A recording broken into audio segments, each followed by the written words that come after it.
Bien, continuamos en síntesis. Ahora le damos la bienvenida al licenciado Basilio Sánchez, quien es contador público autorizado, especialista en impuestos, y a todos los dominicanos le traemos este tema tan bonito y tan interesante para el principio de año, como son sus impuestos. Bienvenido a Síntesis, Basilio. Buenos días, mis queridos amigos. Gracias por la invitación iniciando este año.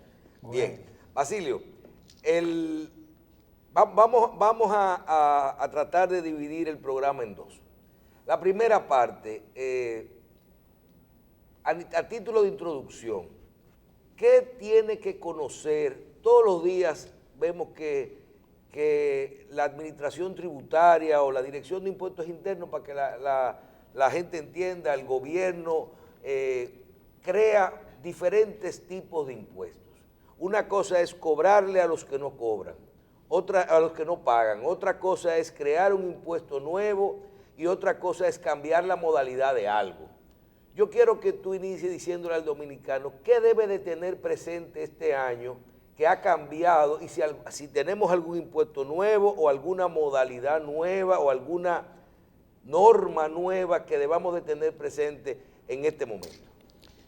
Bueno, yo diría que empezando nuevo, pudiéramos decir o recordarles a los contribuyentes que una de las novedades que estableció en el 2018 la Dirección General de Impuestos Internos fue una nueva secuencia de comprobantes fiscales, los cuales estos comprobantes tienen una fecha de vencimiento que vencieron una gran parte de ellos en el 31 de diciembre del 2019. O sea, hace 3 días. O sea, hace 3 días. O sea, muchas empresas ya le están notificando comprobantes, diríamos, que no están en uso, porque en automático estos comprobantes fiscales son anulados, son desactivados del sistema de la Dirección General de Impuestos Internos y hay que solicitar nuevos comprobantes, una nueva secuencia.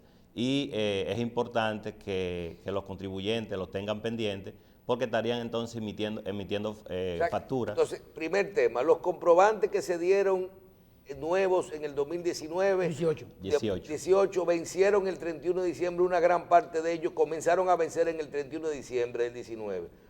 La gente que tiene su comprobante, que verifique la fecha de vencimiento, porque fácilmente que hoy no tiene nada y no puede emitir una factura. Es correcto, así es. Es así, ¿verdad? Sí. De hecho, en la autorización que emite la Dirección General de Impuestos Internos, o sea, en esa hoja cuando le autoriza la cantidad de comprobantes fiscales, dice fecha de vencimiento. Esa fecha deben de verificarla porque deben de entonces solicitar una nueva secuencia de comprobantes. Pero perdón, Basilio, porque esto es un tema muy delicado. Pregunto, cuando me entregaron mis comprobantes fiscales, mi NSF, que decían vencimientos, lógicamente le dijeron al contribuyente, esto vence en tal fecha primero. El asesor fiscal que tiene esa empresa le va a decir, mira, esto vence.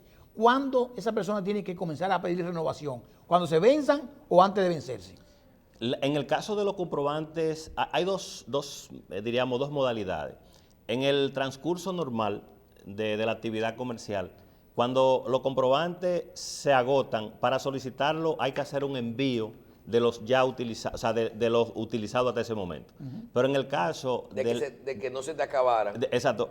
Y del vencimiento automático, en automático entonces se solicita y se hace la entrega. O sea, diríamos que pudieron hacerlo días antes del 31, exacto. Pero fíjense que en este año el 31 cayó en una semana complicada, o sea, donde muchas empresas cayó martes. Sí, martes. Hicieron puentes y todo eso. Y diríamos que la reactivación de las actividades se hizo entonces el jueves 2. Que era un lunes. Exacto. Un lunes. No, y también que mucha gente que ya está haciendo uso de la contabilidad simplificada, si lo ha hecho, o muchos contadores que tal vez no tenían esta fecha presente y que no estaban, bueno, me quedan comprobantes, pero a lo mejor no tenían uno mismo dice hoy, con esta entrevista yo voy a comenzar a chequear si los comprobantes están al día. Cuando tú vienes a ver, te devuelven todas las facturas que tiraste a principio de mes. Sí, porque hay dos cosas. Primero, Michelle, o sea, primero te limitaron el número de comprobantes. Acuérdate que antes no era, mándame tanto, no, te vamos a dar tanto. Después que están vencidos. Segundo, si tú, ese trayecto de que si vence un día y entonces tú tienes que pedirlo, te quiere decir que tú puedes estar fuera de operación. Fuera de operación, 1, 2, 3 días, fácilmente. Si emite una factura con un comprobante fiscal, ¿cuándo se da cuenta la renta de que ese número de comprobante fiscal venció? Cuando lo reporta el tercero. Así es, cuando el tercero lo reporta, entonces le sale en automático, porque debemos recordar que la DGI ha hecho avances sustanciales en su estructura sistemática, por muchas razones. Recuerden que venimos de experiencia, por ejemplo, donde la DGI ha estado, diríamos, reaccionando ante supuestos fraudes de comprobante, ha habido sometimiento por usos indebidos de comprobante. Entonces, todo este sistema lo que ha hecho es robustecer el control interno, que de hecho yo entiendo que ya con la experiencia vivida del 18 hasta el 31 de diciembre del 19, hablando del control de que ellos han diseñado, y como dice don Terrero, esa limitación de autorización de comprobante donde tú le solicitabas 1000 y te aprobabas 5.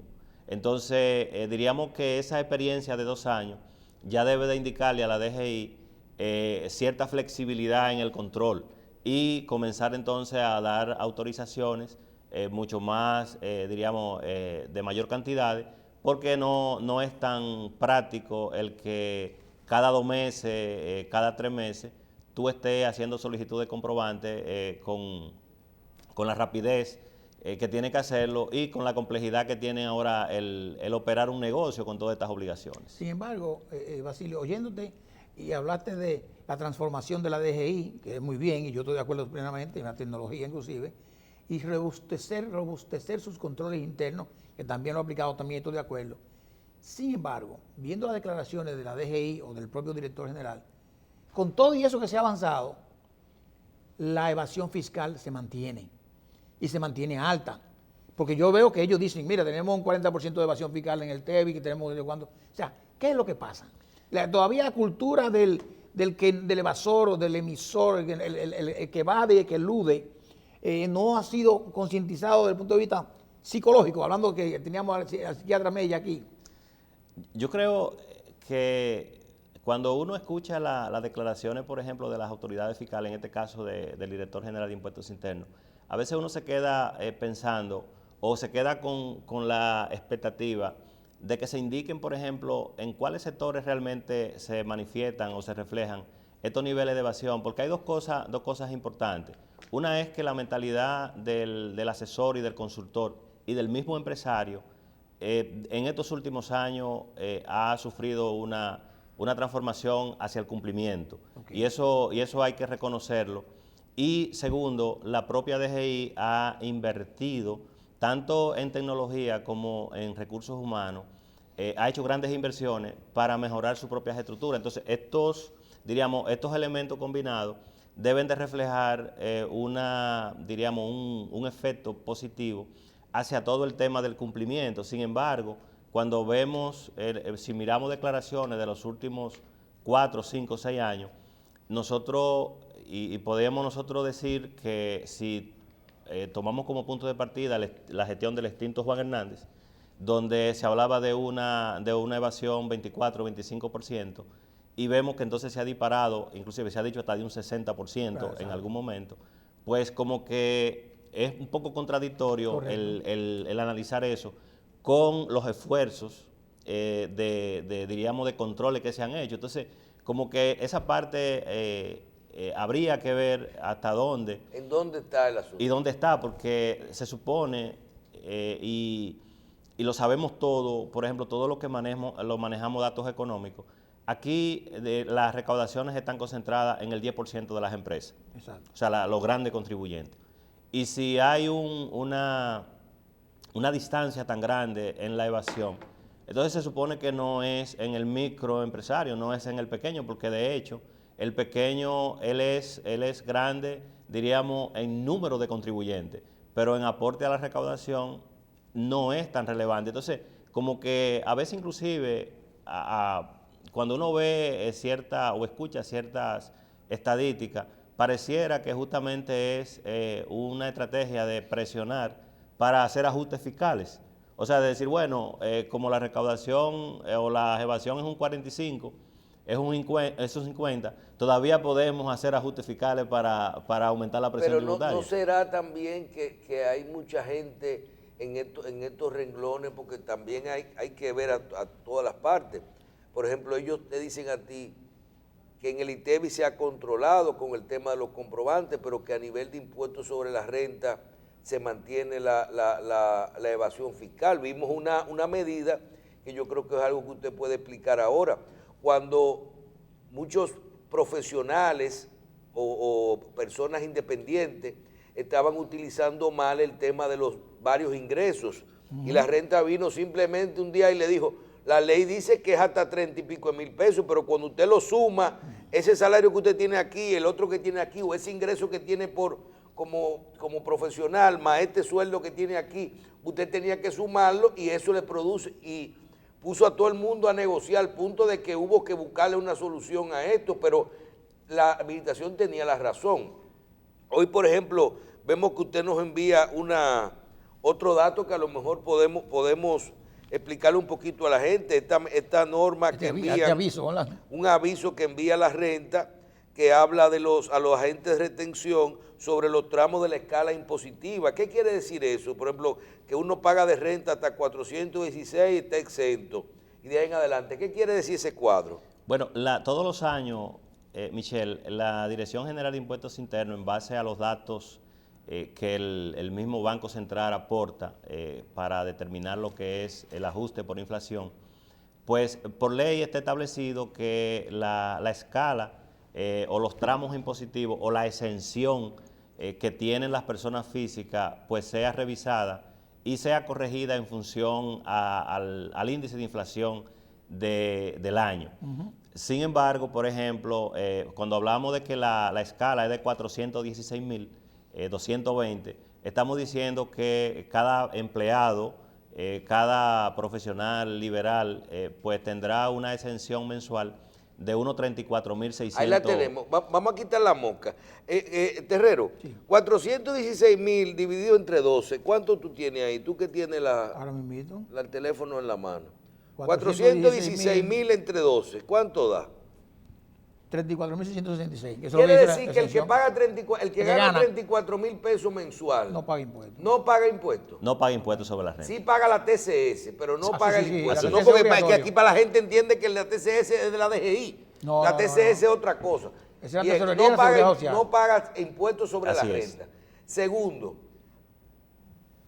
cuando una persona tiene un salario de 34.000 pesos, y esa persona está casado con otra persona que tiene un salario de 34.000 pesos o menos, ¿se suman esos dos salarios para poder tributar? No. Para impuestos sobre la renta no se tributa en mancomunión, o sea, en unión, o en pareja, como se quiera llamar. El impuesto sobre la renta. El impuesto sobre la renta. Sin embargo, por ejemplo, o sea, cada quien, y de hecho funcionan así tanto para la seguridad social cada quien tributa, como para la renta. Pero los gastos sí. Cuando tú tributas individual, los gastos, ya es otra cosa. Tú no puedes tener los gastos tuyos, cada quien tiene que presentar sus gastos.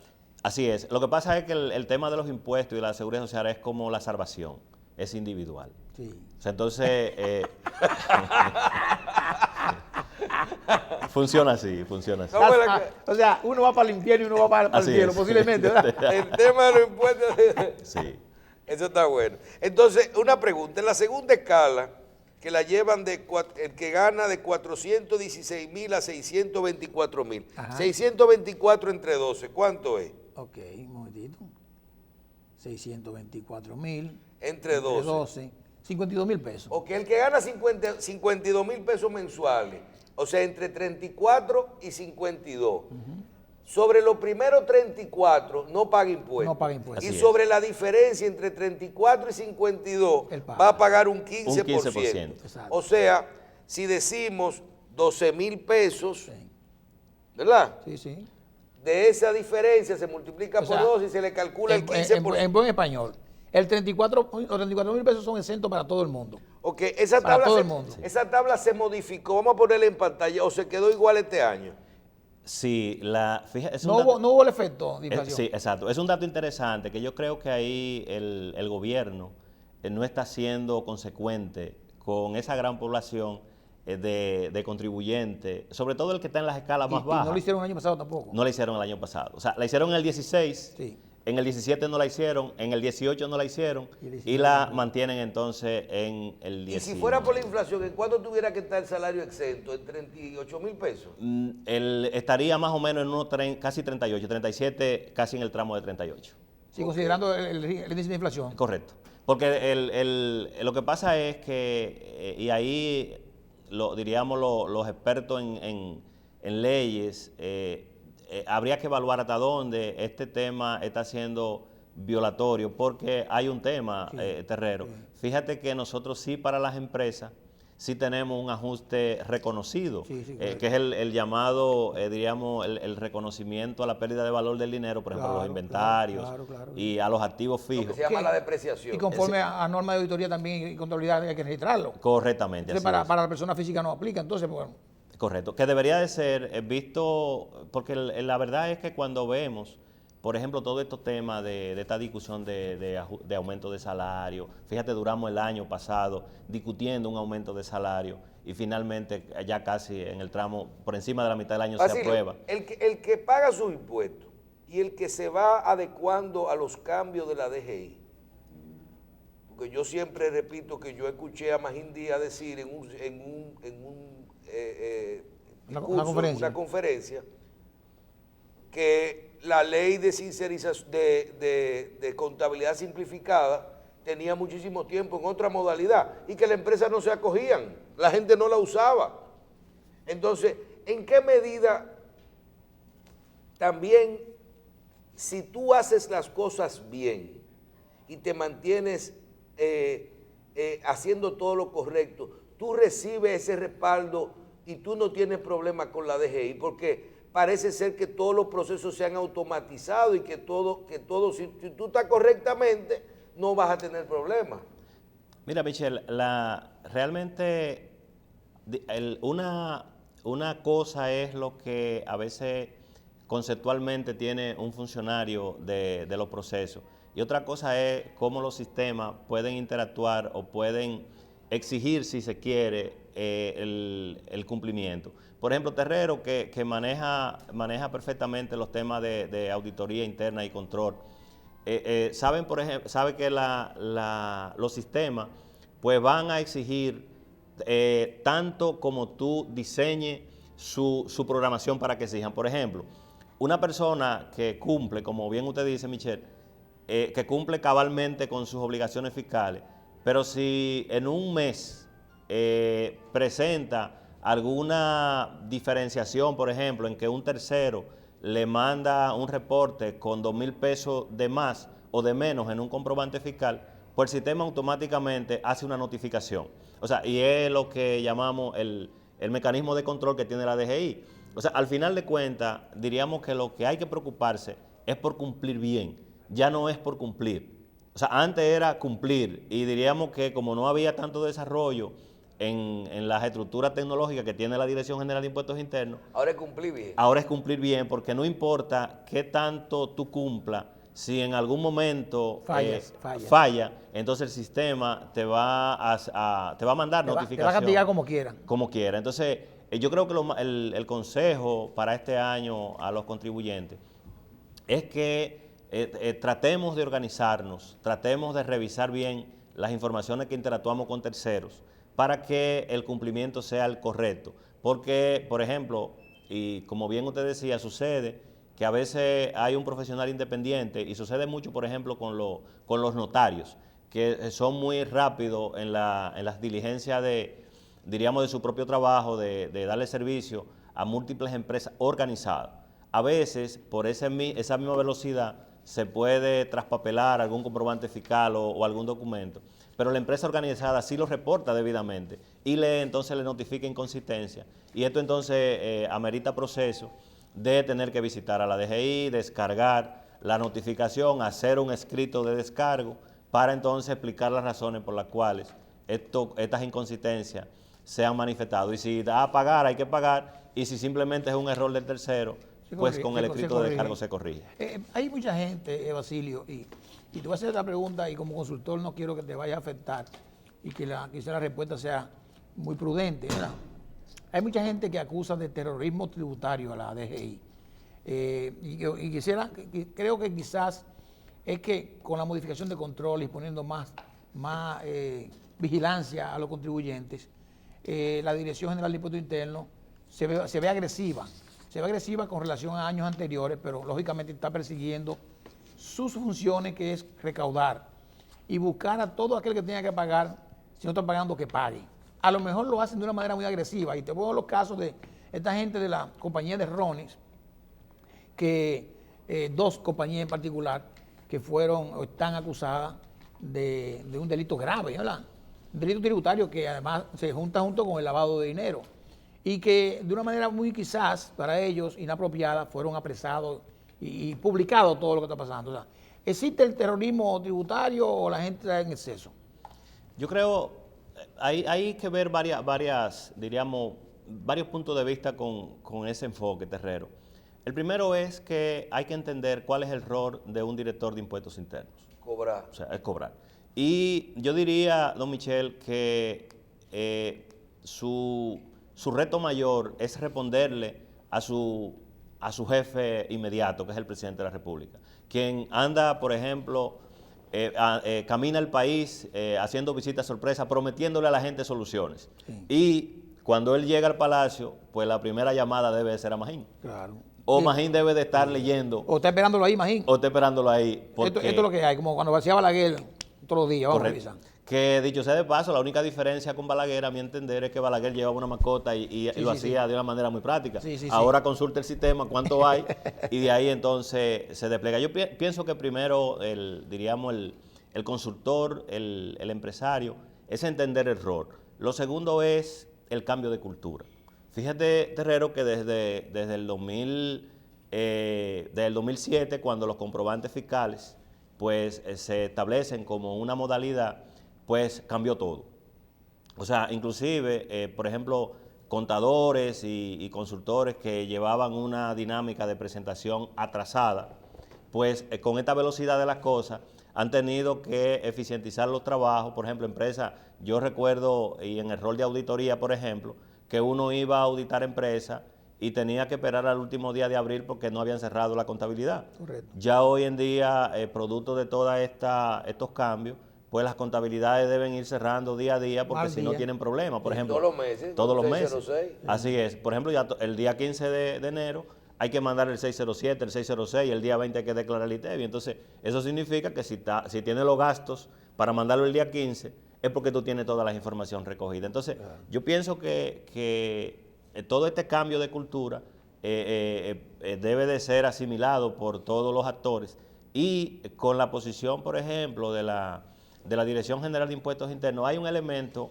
que yo creo que es uno de los que más incide en que la Dirección General de Impuestos Internos se vea, diríamos, agresiva en el rol, o más agresiva. Primero es que hay una renovación en el recurso humano.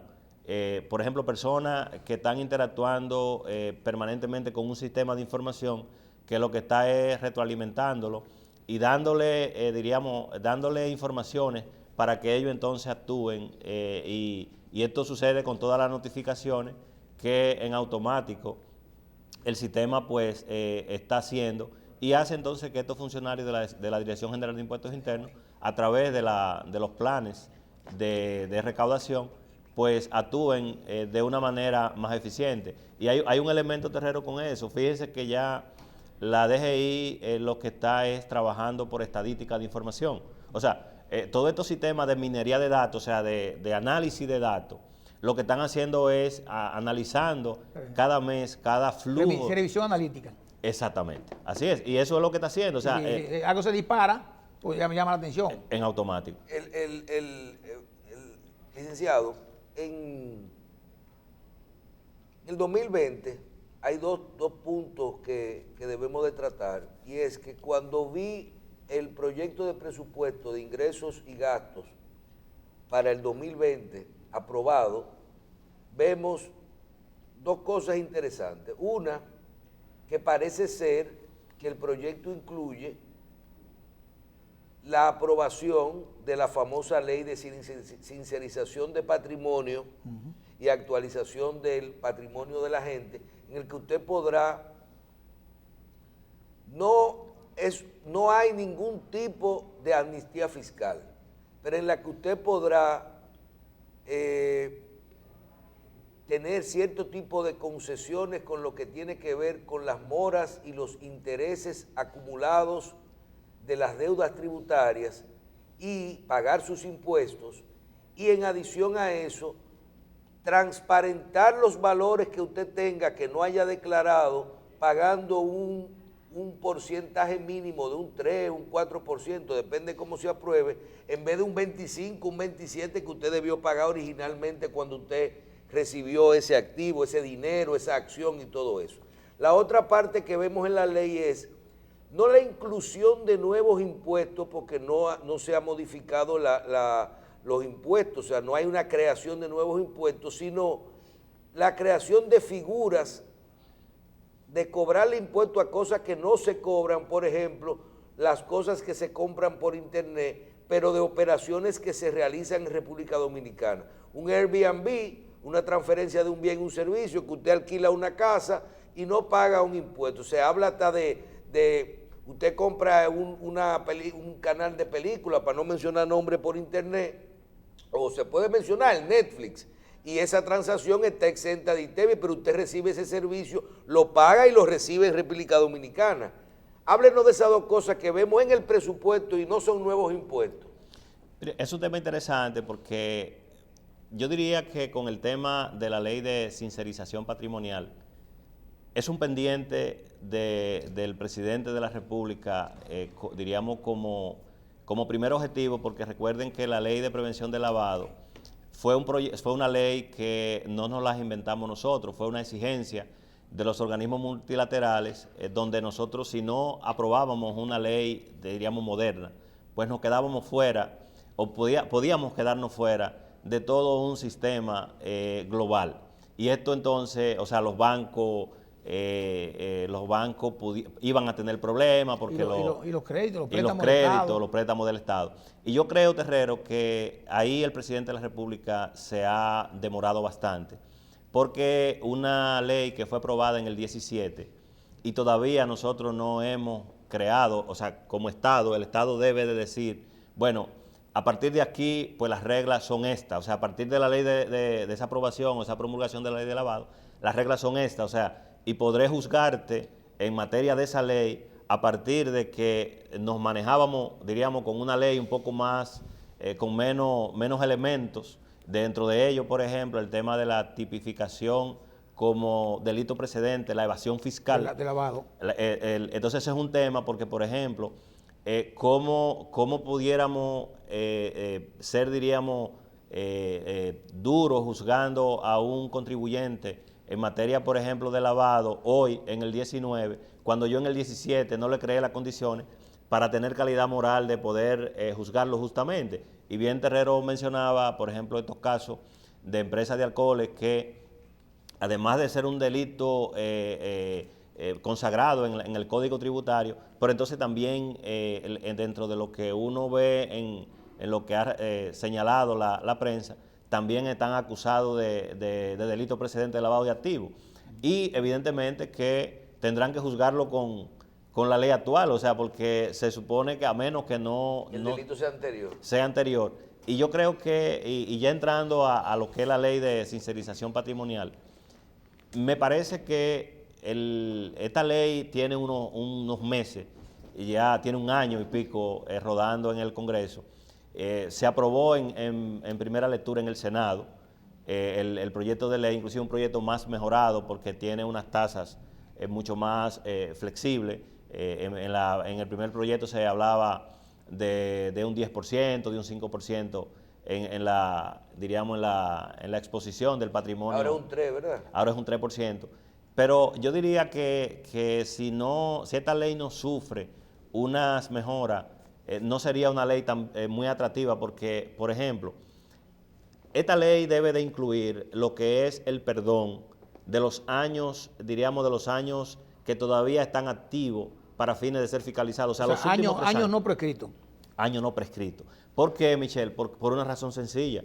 vamos a suponer que tú te acojas a ese proyecto de ley, te acoges a esa ley y sincerices tu patrimonio. Pero la DGI, por ejemplo, tiene facultad para fiscalizarte los últimos 3 años.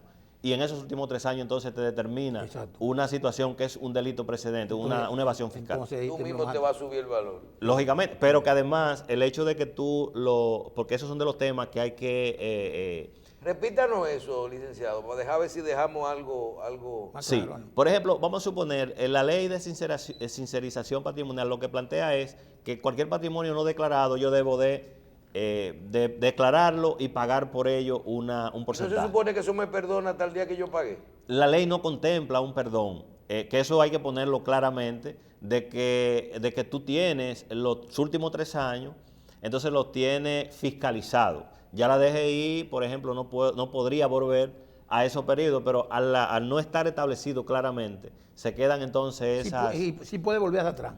Si la ley no lo establece, claro, pues entonces dicen que lo que la ley no prohíbe es permitido. Sí, claro. Mire, brevemente, aunque en Finlandia y en Dinamarca la gente se pone guapo si le bajan los impuestos, porque entienden que deben pagar más impuestos para tener una mejor seguridad social y toda cosa, y además muchas cosas positivas para el pueblo. Aquí la gente quisiera que le bajaran impuestos o que no le pusieran impuestos.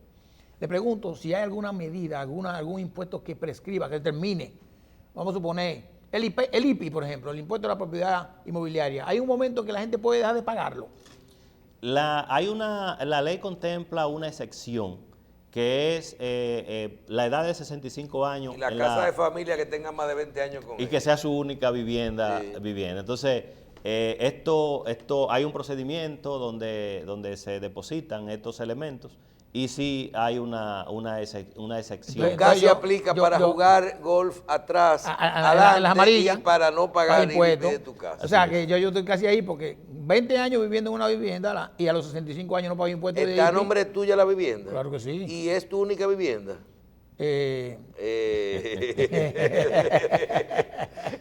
Pero cuando yo vaya a cumplir 65 años, soy yo que lo voy a cumplir. Así es. Entonces, eso no hay, ahí no hay duda, no hay dudilla. El beneficio es individual. Individual. Así es. Tú sabes que hay tantas anécdotas. El otro día, lo que pasa es que también uno a veces cree que la administración juzga en función de uno, que vive tratando de hacer. Mira, yo fui a una administración y yo nunca había visto tanta gente. Eso es una zafra ahí adentro. Y veo una doña que está sentada en una silla diciendo, ay, porque yo no sé, parece que hay un impuesto que te cobran cuando tú quieres sincerizar o actualizar un valor de tu patrimonio, que no es un 25, parece que eso no es nuevo, eso hay un 2, un 3, un 5, algo que te cobran cuando tú vas a actualizar algo. Sí. Y ella estaba actualizando un dinero que tenía en el banco en su estado financiero. Y la administración parece, y ella estaba brava. Y porque la doña se sentó en una silla afuera a pelear. Y, pues yo tengo un dinero en el banco y lo estoy legalizando. Oye, a mí, esa es la palabra que usa la persona. Legalizando. Oye, claro, y voy a pagar un impuesto. Y la administración le ha dicho, sí, está bien el dinero que está en el banco.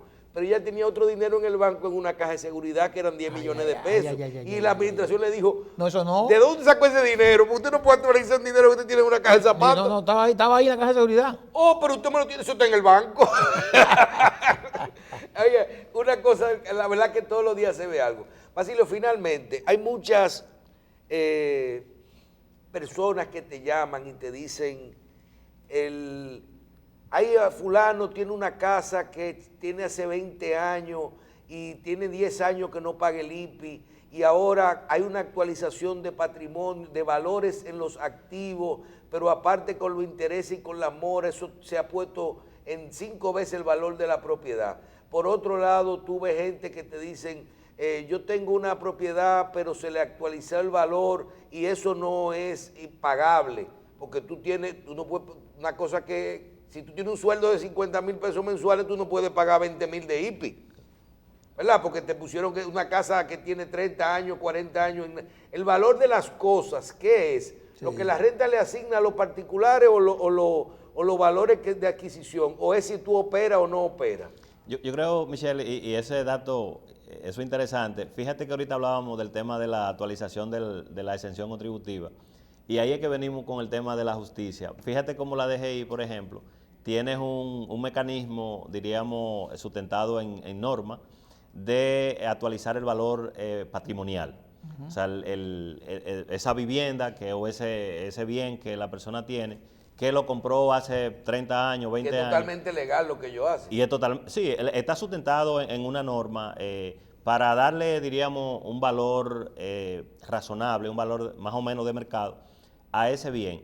Y yo diría que ese dato es interesante, pero con una observación, y es que la DGI utiliza este mecanismo de manera retroactiva. O sea, por ejemplo, una valoración o una actualización que te haga hoy, en enero del 19, te quiere entonces girar los últimos 3 años. ¿Y puede hacerlo? Para que tú pagues. Yo diría que ese son de los temas que, y ahí venimos a veces con el término de agresividad, de que quizás sí ese reclamo. Que no es lo mismo la conciencia que la razón. Correctamente. Con Gilberto Santa Rosa. Así es. Pero sí es importante porque entonces la DGI rueda los últimos 3 años para cobrarte los impuestos de un activo que actualizó en el día de hoy, o en el mes de hoy, o en este año. Entonces, yo diría que es un tema que habría que revisar porque ahí la justeza pierde, diríamos, coherencia en ese sentido.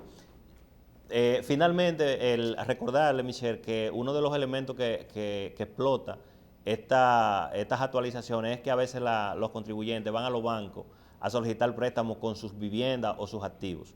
Y una vivienda que en la DGI o un bien que está registrado en un valor, cuando el banco lo manda a tasar para garantizar su préstamo, entonces la DGI aprovecha y lo actualiza según el valor de tasación. Y a veces el contribuyente no le gusta, pero es el valor que tiene dado en el mercado.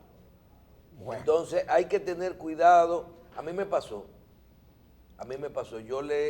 Un amigo necesitaba un financiamiento, no tenía su vivienda deslindada. Yo le autoricé la utilización de una propiedad para que la utilice como garantía, y esa persona tomó un préstamo. El banco le autorizó un % alto del valor que entendió que tenía la propiedad, y cuando me llegó el IPI me subió considerablemente, basado en la tasación del banco, no en mi adquisición ni nada de eso. Entonces, eso hay que tenerlo en cuenta. Y ahí no hay dudilla, Michelle, porque es tu propia declaración. Es tu propia Fíjate declaración. que cuando tú tasas, fuiste tú el que a confesión de parte, sí, relevo de prueba. Pero se supone que la DGI tiene su departamento también para hacer eso, ¿verdad? Sí, pero si tú mismo lo dices por algo. Y catastro nacional. Pero, por ejemplo, hay temas que lo que pasa es que eso se pueden hacer programas enteros de esto. Sí. Uno ve casos en el cual tú dices, tú vives en Los Cacicascos. Yo soy tu vecino de al lado. Los dos tenemos 2 casas originales de Los Cacicascos, casi iguales. Si yo fui al banco y tomé el préstamo y el banco me revaluó mi propiedad, el vecino le está subiendo la de él. Sí. O si una persona construyó un apartamento y uno lo compró de contado y el otro cogió un préstamo y dijo, tásamelo por lo más que dé, para yo poder remodelar y comprar los muebles, porque la propiedad, pero si tú la estabas comprando a buen precio. No, el precio para fines de impuestos es el tema para la renta, y eso afecta a todo el mundo. Como el precio de referencia. El precio de referencia. Bien, como el Terrero que una vez nos enseñó una palabra que era el precio de transferencia, que se usa para las empresas vinculadas y los problemas de los holdings, que eso era un problema grandísimo. Aquí ya tampoco se habla de eso. Que podemos hacer un programa de eso. Hay muchos temas ahí. De precio de transferencia. Claro. Bien. Basilio Sánchez. Tiene que venir con muchos temas. Hay que mudarlo aquí. Porque que todo el mundo está preocupado por los impuestos siempre. Que la gente quiere pagar, tú ves. Terrero. La gente. Y quizás recordarle, hablando de pagar, Terrero, recordarle, y a propósito de que el señor Michel hablaba del tema del régimen simple, de que el último día de febrero, el último día laborable, es la fecha de vencimiento de la declaración del régimen simple. Que de hecho, Michel, finalmente... ¿Se han acogido gente?